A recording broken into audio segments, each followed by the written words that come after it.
Well, at last, after some lengthy prefaces and 9 chapters of historical groundwork, we arrive at the first of 3 chapters in Arendt's final section, Totalitarianism. This is heavy stuff, and if you've watched any of the previous videos, you have already seen the groundwork laid for what will be discussed here. And it's not pretty. This is not because we're reviewing the events of the Holocaust. There are plenty of books and talks about that history, though not enough to prevent us from continuing genocide. And I'm not being facetious or snide with that comment.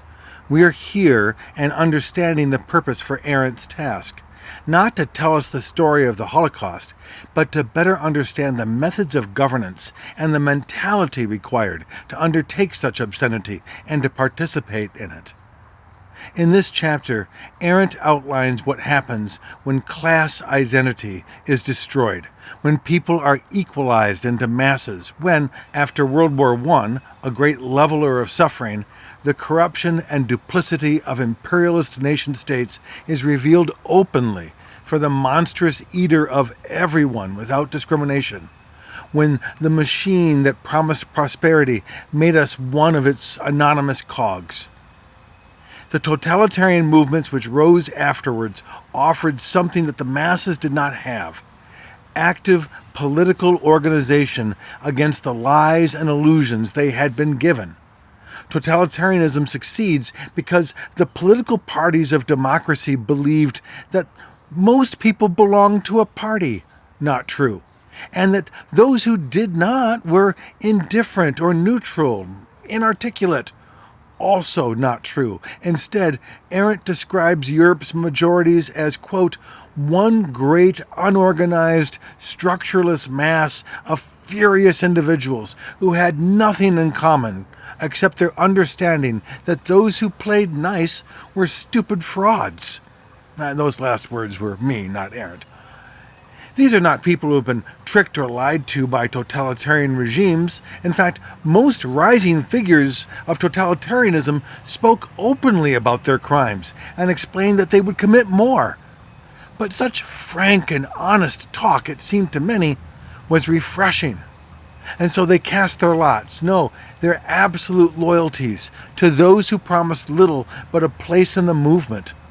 The only request, the only thing a totalitarian regime asks, in complete and unapologetic words, is complete fidelity above every other value, including truth, facts, reason, experience, yesterday's policies and promises, and even self-preservation. As Himmler said, "My honor is my loyalty." To be clear, the turning of that state apparatus inward to terrorize and dominate its own people is the act of psychological domination, the removal of any distance between ruler and ruled, and then to keep that movement rolling. Arendt points out clearly that adherents to the totalitarian government are not stupid. In fact, many elites and intelligentsia quickly joined, themselves sick of the two-faced lives that they previously lived, full of educated talk and false optimism when all around them was misery and frustration and resentment and corruption. If the history of imperialism was a forgery anyway, what does it matter what new histories we write, what terrible acts we boast, what power we seize?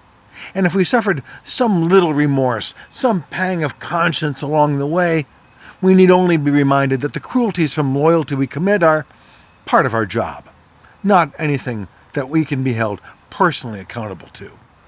Now, I think it's important here to underline, totalitarianism works on loyalty as its virtue, and nothing else at all.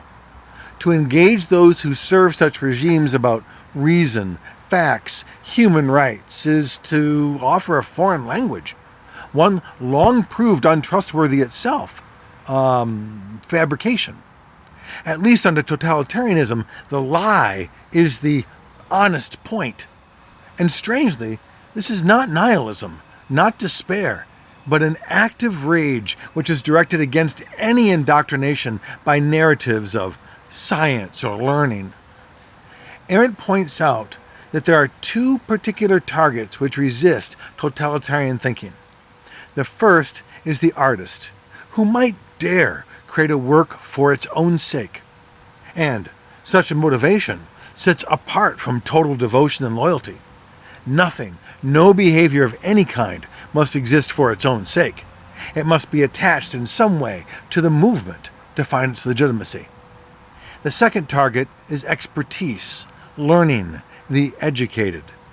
These competencies tended to reason their objectives separately from the party, and the better one is at their job or at reading and thinking in general, the more likely they are to conclude an idea different from today's policies. And so totalitarian movements would routinely remove the most competent and replace them with the most incompetent. Success at a task is not what's important. Success is a narrative that can be rewritten. Loyalty to those who provided the job made for promotion. This is a despairing and too relevant chapter in our discussion of Arendt's history, but it might also give us a bit of strategy for today. It isn't that we can reason or argue points against the devotees to totalitarian thinking and be successful, but that openness, free artistic expression, and the realm of education and critical literacy are themselves powerful and vital acts of resistance.